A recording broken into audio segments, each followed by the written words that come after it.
করেই ভিডিওটা শুরু করলাম। প্রায় 11টা মতন বাজে। তো একদম সকালবেলায় যেগুলো বাসি কাজ সেগুলো সমস্ত কমপ্লিট করেই আজকে ভিডিওটা স্টার্ট করলাম। আর প্রচণ্ড কদিন ধরে ঠান্ডা পড়েছে। তার জন্যে আমি উঠতে আমার গন্ডগোল হচ্ছে। মানে 8:30 9টা এরকম বাজে। তারপর বাসি কাজকর্ম সেরে একবারে ভিডিও করছি। মানে সকালবেলা উঠেই যে ভিডিও মানে এনার্জিটা, ইচ্ছাটা সেটাই এই ঠান্ডার মধ্যেই হচ্ছে না। তো কী করে ভিডিও স্টার্ট করবো, তো যাকগে তবু 11টা বাজে এখন ভিডিওটা স্টার্ট করলাম। একদম চা টা খাওয়া কমপ্লিট। এবার কেটে কুটে গুছিয়ে নেব সব।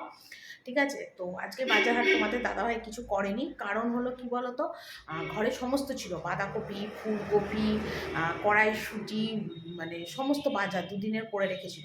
তো সেই জন্যে আজকে আর কোনো বাজার হাট করেনি। শুধু যেরকম রোজকার দুধ আনে, টাটকা দুধ না হলে চা হবে না, সেগুলো এনেছে। কেলগস, কমপ্ল্যান, সার্ফ এইসব টুকটাক এনেছে। বাজার হাট কিছু করেনি। আর আজকে তো নিরামিষই হবে। তো আমি একটুখানি কেটে কুটে আগে গুছিয়ে টুচিয়ে নিই সব আগে পিছিয়ে, নয়তো সব আমার অগোছালো হয়ে পড়ে আছে ঘরে। আর মানে সকালবেলার টাইমে যদি একটু বেলা করে ঘুম থেকে ওঠে তো একদম কাজের পণ্ড যাকে বলে। তো যাকে আমি এখন কেটে কুটে গুছিয়ে নেব। আর চলো তোমাদের সাথে আবার পরে কথা বলি, ঠিক আছে? তোমাদের তো আগেই বললাম যে আজকের ভিডিওটা স্টার্ট করতে অনেক দেরি হয়ে গেছে, তবুও স্টার্ট করছি। শীতকালে কোনো কাজে একদম এনার্জি পাচ্ছি না। আর তাছাড়া শরীরটাও ভীষণ খারাপ, কিন্তু আমাকে দেখে কেউ বুঝবে না যে আমার শরীর খারাপ, কারণ আমার মনের জোর অনেক বেশি। কারণ আমি জানি আমাকে এগোতে হবে, আমাকে ভিডিও করতে হবে, তোমাদের কাছে প্রেজেন্ট করতে হবে। সব কিছু মাথায় নিয়ে আমি ভিডিও স্টার্ট করি প্রতিদিন। তো তোমাদের দাদাভাই নিয়ে এসেছিলো বাঁধাকপি, সেটাকেই কাটছি। তো শাশুড়ি অন্যদিন তবু একবার দুবার কেটে দেয়। আজকে উনি ঠাকুর ঘরে যাবে, ওনার তাড়া আছে, তাই বাঁধাকপি কাটেনি, তা আমিই কাটতে বসেছি। তো বাঁধাকপিটা কড়াইশুঁটি দিয়ে করব। তো দুখানা বাঁধাকপি দেখে আবার ননদ অর্ডার দিল যে বাঁধাকপি একটু বড়া করতে, তো একটু বড়াও করব যদিও বাঁধাকপি। আর এমনি শুধুও বাঁধাকপি কড়াইশুঁটি দিয়ে করব। শীতকালে কিন্তু বাঁধাকপি কড়াইশুঁটি দিয়ে খেতে বেশ লাগে। নিরামিষ বাঁধাকপি তো রুটি, লুচি, পরোটা সব কিছুর সাথেই খেতে ভালো লাগে, আবার ভাত দিয়েও খেতে ভালো লাগে। তোমরা আমাকে কমেন্ট করে বলো তো কে কে বাঁধাকপি কড়াইশুঁটি দিয়ে খেতে ভালোবাসো, আর কে কে বাঁধাকপি নিরামিষ কাজু দিয়ে খেতে এই কিশমিশ দিয়ে খেতে ভালোবাসো। আমাদের বাড়িতে কিন্তু কিশমিশ দিয়েও বাঁধাকপি হয়, আবার কড়াইশুঁটি দিয়েও হয়, যখন যেটা বাড়িতে থাকে সেটা। তো দুটো বাঁধাকপি কেটেছি, প্রেশার কুকারে হচ্ছিল না, ঠেসে ঠেসে ঢোকাচ্ছি। তারপর চিন্তা করলাম কিছুটা সিদ্ধ করে নিই, তারপর আবার কিছুটা সিদ্ধ করব। কিছুতেই ঢুকছিল না, অত দুটো বাঁধাকপি অত ছোটো প্রেশার কুকারে হচ্ছিলই না। তো যাকে তাও ঠেসে ঠেসে ঢোকানোর চেষ্টা করছিলাম, একটু নুন দিয়ে আর একটু জল দিয়ে সিদ্ধ বসাবো। আর বাঁধাকপি কেটে এক হাতে গুছিয়ে করা যে কতটা দেরি হয় সেটা তো যারা করো তারা বুঝতেই পারো। তারপরে দুটো বড় বড় বাঁধাকপি দুবেলার করে রাখবো।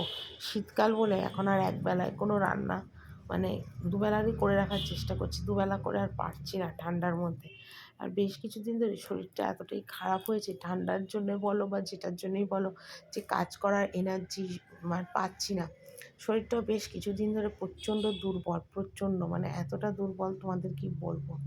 তো যাকে বাঁধাকপিটা সিদ্ধ বসিয়ে দিয়ে এখানে চলে এলাম বাসনগুলো গুছোতে। সকালবেলা উঠেই তো বাসনের একটা বিশাল বড় আমার কাজ থাকে, সকালবেলা উঠে বাসন মাজা। তো সেই জন্য বাসনগুলোকে এখন গুছোতে বসেছি। কেন বাঁধাকপি সিদ্ধ হতে আর বাঁধাকপি রান্না হতে কিন্তু সত্যি অনেকটাই দেরি হয়। তা আমি চিন্তা করলাম কি, যে ওটা হতে হতে আমার অন্তত টুকটাক যেসব কাজকর্মগুলো আছে সেগুলো সারা হয়ে যাবে। আর কিছুদিন আগে আমার আবার জ্বরও হয়েছিল, তো জ্বরটা ঠিক হয়ে গেছে, কিন্তু শরীরটা তারপর থেকে প্রচণ্ড আমার দুর্বল। আর সত্যি কথা বলতে কী বলো তো, এই ঠান্ডার মধ্যে বাসন মাজা যে কী কষ্টকর আর কি বলবো। তাই বলে হয়তো তোমরা হয়তো ভাববে কেউ কি বাসন মাজে না, 100 বার মাজে, কেন মাজবে না? যার যার সংসারের কাজ তো তাকেই করতে হয়। কিন্তু আমার বাড়িতে বাসনের পরিমাণটা দেখেছো? 1 নম্বর। 2 নম্বর কথা হলো বাসন মাজাটা বড় কথা না, কিন্তু সবার শরীরে কিন্তু সেটা স্যুট হয় না। আগের বছরও না বাসন-কোসন সব মেজেছি এই ঠান্ডার মধ্যে, কিচ্ছু হয়নি। কিন্তু এই বছর দেখছি বাসন মাজাটা আমার স্যুট করছে না। মানে এত ঠান্ডা লেগে যাচ্ছে, জ্বর আসছে, সর্দি কাশি, হাঁচি কাশি এরকম কোনো ব্যাপার না। কিন্তু কী বলো তো, জ্বর আসছে, গা ম্যাজম্যাজ করছে, শীত করছে এরকম ব্যাপার। মানে একদম স্যুট করছে না। কিন্তু কী করব বলো? কিচ্ছু করার নেই। যেটা কপালে আছে সেটা তো আমাকে করতেই হবে না? তো যা হোক, যেটা আছে সেটা সব কিছু আমাকে মেনে গুছিয়ে নিয়েই করতে হবে।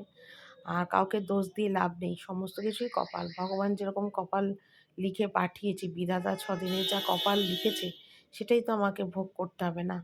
তাই না? হয়তো এই জন্মের কোনো কর্মফল না, হয়তো আগের জন্মের কোনো কর্মফল। তোমাদের কাছে অনেক কিছু শেয়ার করব করেও আমি করি না। করাটা হয়তো উচিত বা হয়তো উচিত নয়। কিন্তু তবু তোমাদের কাছে সব কিছু আমি শেয়ার করি না। শেয়ার অনেক কিছু আছে যেগুলো ৫ জনের কাছে বলাটা ঠিক না। কিন্তু তোমাদের কাছে আমি বলতেই পারি। কিন্তু তবুও আমি তোমাদের কাছে কোনো কথা বলি না।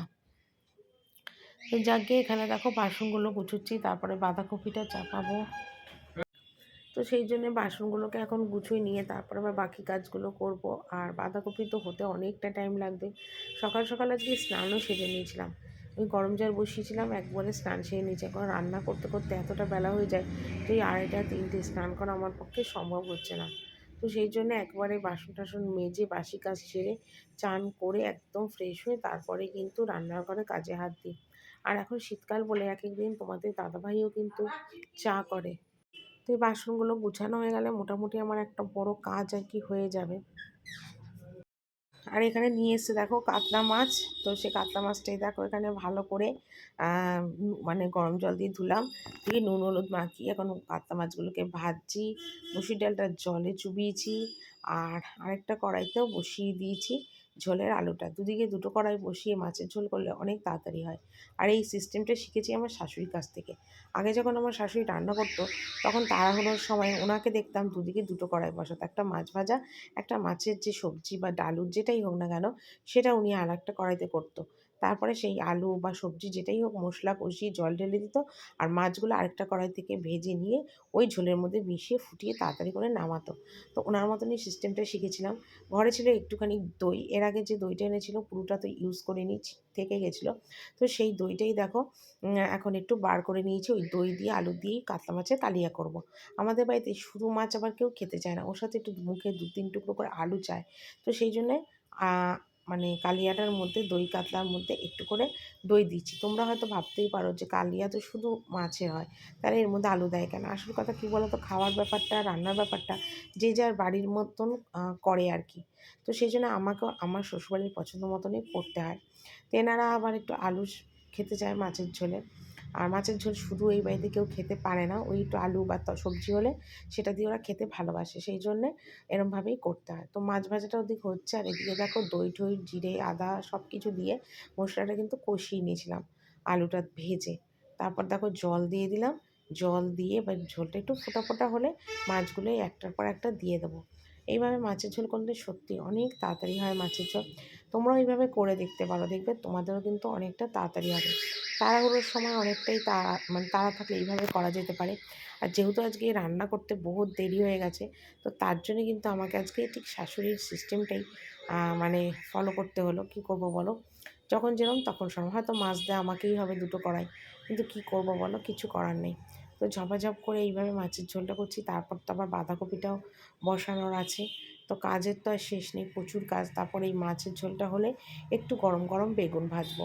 ছেলে আবার বেগুন ভাজা, ডাল, মাছ ভাজা দিয়ে খেতে খুব ভালোবাসে।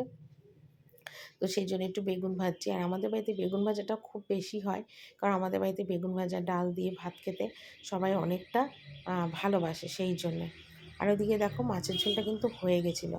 তো ওইদিকে দেখো আবার একটু লাউ বসিয়েছি। তো লাউ কাটাটা তোমাদের আর দেখানো হয়নি, লাউটা এক ফাঁকে কেটেছিলাম। তো লাউটা দেখো এখানে কাটছি। আর লাউটা হয়ে যাবে নিরামিষভাবেই, হয়তো লাউটা না, নিরামিষ না, মাছের একটু কাঁটা দিয়েছিলাম লাউটার মধ্যে। তো বেশ খেতে ভালো হয়েছিলো। মাছের কাঁটা আনেনি, তো আমার শাশুড়ি বলেছিল যে একটা মাছ মানে কাঁকড়ার মাছ ভেঙে লাউটার মধ্যে দিয়ে দিতে, তাহলে খেতে ভালো লাগবে, মাছের একটা গন্ধ হবে। চলো তোমাদের একবার রান্নাটা দেখিয়ে দিই। এখানে আছে ভাত, এখানে আছে দেখো মুসুরির ডাল মানে সিদ্ধ ওটা, এখানে আছে বেগুন ভেজেছি, এখানে আছে দই দিয়ে দই কাতলা আলু দিয়ে, আর এখানে আছে মাছের মাথা দিয়ে লাউ ঘন্ট, আর এখানে আছে দেখো মুসুরির ডাল মেথি মৌরি ফোড়ন দিয়ে। এই হলো আজকে আমার রান্না। তো একদম রান্না বান্না কমপ্লিট করে দেখো তোমাদের এবার গ্যাসটা মোছার পালা, যেটা আমার প্রতিদিনের কাজ গ্যাসটা মোছা। তো সেটাই দেখো এখন গ্যাসটাকে মুছছি ভালো করে। আর মাছ কচি রান্না করলে দেখবে গ্যাস ট্যাসগুলো কিন্তু একটু দেরি হয়। হ্যাঁ, যেটা তোমাদের বলতে ভুলে গেলাম, বাঁধাকপিটা আজকে করব করব করেও কিন্তু বাঁধাকপিটা আর করে উঠতে পারিনি। বাঁধাকপিটা রেখে দিয়েছি, কারণ পরে বাঁধাকপি কাটার পরে শাশুড়ি এসে বলল বাঁধাকপি করতে না, বাঁধাকপিটা আরেকদিন করতে। তো সেই জন্য বাঁধাকপিটা করিনি, বাঁধাকপিটা আরেকদিন হবে। তো আজকে ওই লাউ ঘন্টটা করতে বললো, লাউটা শুকিয়ে যাচ্ছিলো তাই জন্যে। আর আম বাঁধাকপিটা একদম টাটকা ছিল, সেই জন্য বাঁধাকপিটা রেখে দিলাম, কেটে কুটে রেখে দিলাম। হয়তো নেক্সট দিন আবার বাঁধাকপিটা করব। তো যেদিন করব সেদিন তো তোমাদের অবশ্যই দেখাবো। আপাতত এখন গ্যাস ট্যাস মুছলাম, মুছে উপরে যাব, উপরে গিয়ে আবার দেখি কী কাজ আছে না আছে, কারণ আমার তো আর কাজের শেষ নেই। শরীর ভালো থাক খারাপ থাক, কাজ তো আমাকে করতেই হবে। তো এখানে দেখো গ্যাস ট্যাসগুলো সব মুছে একদম কমপ্লিট করছি।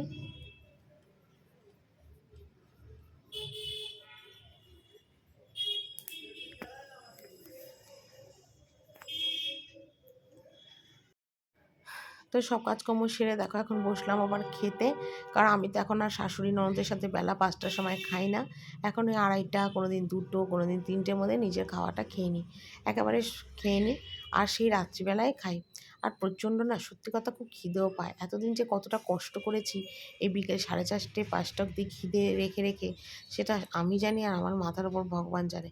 এখন এই তাড়াতাড়ি করে খেয়ে নিই তো আমার সত্যি শরীরটা অনেকটা শান্তি হয়ে যায়। তো পেট ভরেই এখন খেয়ে নিই। আর সারাদিন পর দুটো পেটে ভাত পড়লে যা আরাম লাগে আর কি বলবো।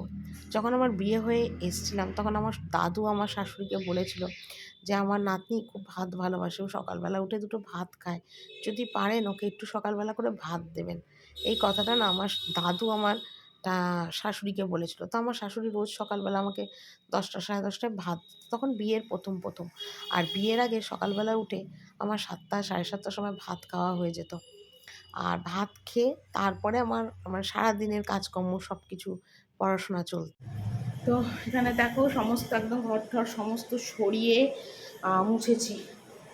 অনেকদিন হয়েছে চৌকি টৌকি সব সরিয়ে মুছি না, আজকে সমস্ত সরিয়ে একদম দেখো ভালো করে ঘরটা মুছলাম, এগুলো সব ধোয়ালাম, পরিষ্কার করলাম। আর এগুলো তো পরিষ্কার আগেই দেখেছো। তো ওপরে এসে আর আজকে বিছনা টিছনা তোলার কোনো ব্যাপার নেই। তো ভাবলাম চলো ঘরটাগুলো আগে মুছে নিই। তো আগে আমার ঘরটা মুছবো, বারান্দাটা মুছবো, পরে গিয়ে শাশুড়ি ঘরটা মুছবো। তো সেই জন্য আগে মুছামুছি কাজটা সেরে, আর চান তো আজকে সকাল সকালই হয়ে গেছে, অসুবিধে নেই। তো সেই জন্য ভাবলাম কি যে একেবারে ঘরটার মুছে জামা কাপড়টা আবার ছেড়ে নেব।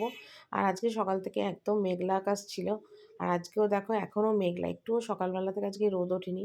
মানে সন্ধ্যের পরে যা ঠান্ডা আজকে পড়বে বুঝতেই পারছি, প্রচণ্ড ঠান্ডা পড়বে। আর এই যে কিছুক্ষণের জন্য সোয়েটারটা খুলি না, তাতেই যেন আমার শীতে আরও কাঁপুনি উঠে আসে। কিন্তু কি করব বলো, কিছু করার নেই, সোয়েটার না খুলে কাজ করা যাবে না। আর কেন আমি সেই জামা কাপড় ছাড়বো, এরকম নোংরা অবস্থায় থাকতেও পারবো না।